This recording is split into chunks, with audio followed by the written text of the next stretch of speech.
Where do you find most guys have difficulty?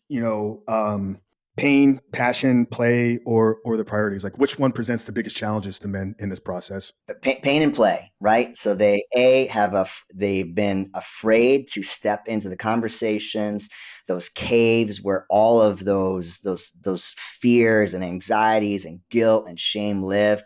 When I'm talking about pain, like you got to get to the point where you're like, man, I was molested in the back of a van when I was 4 years old, and it was a terrifying experience because I trusted this older boy. I was entrusted to him, and here I was being taken advantage of, and it happened on multiple occasions. And you get to the point where like I can say that with zero emotional charge, you're free of it. And you can say it to the point where it's like, I'm so grateful for the opportunity because it also allows me to recognize in other men when something like that happens and be able to call forward and remind them that that does not define you. That defining moment, that horrible tragedy that happened to me that I hope happens to nobody else, is also one of the pivotal reasons I'm in this line of work. So pain. Most guys don't want to talk about that. They don't want to talk about their dirty little secrets and the shame cycle and the porn pages or the fetishes that they're into or the affairs that they've had, the drink and the drugs, all that stuff.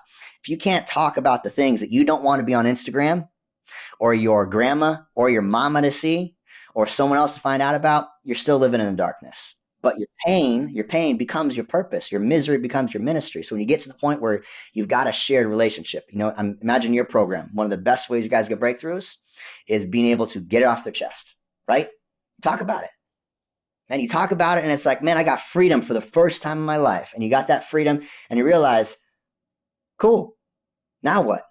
Yeah, so the pain is the first part. And then getting guys to realize that at some point in their life, they had great enjoyment. They enjoyed things. They played that didn't involve chasing tail, that didn't involve drinking or drugs. They used to have grand visions when they were 3, 4, 5, 6, 7 years old that maybe were stifled, but they had a vision of who they wanted to be. And you bring them back to that point, and I've got the pain dialed in, their passion starting to come alive, they're stacking wins, they're getting in shape.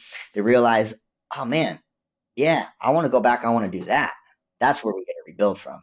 What is something that 4 or 5 year old Aaron loved to do that you've had to bring back into your life in this last 10 years? Oh, that's good, man. These are good questions, man. I'm enjoying this, Frank.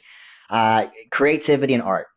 Yeah, so I'm a creator by the end of the day. I love anything artistic. And so being able to be in a line of work where I get to help co create my client's future and be able to really pour into them. I'm a visionary. I can see things that don't yet exist. And when I get involved with my clients, I think the greatest thing that I get to really pour into them is one of my gifts of creativity and be able to speak into them, see into them, seed into them a vision for their life that doesn't yet exist. And so that creativity looks like creating their vision for the next couple of years, helping them mind map better relationships because if you can visualize it, you can see it, you can believe it, you get to receive it.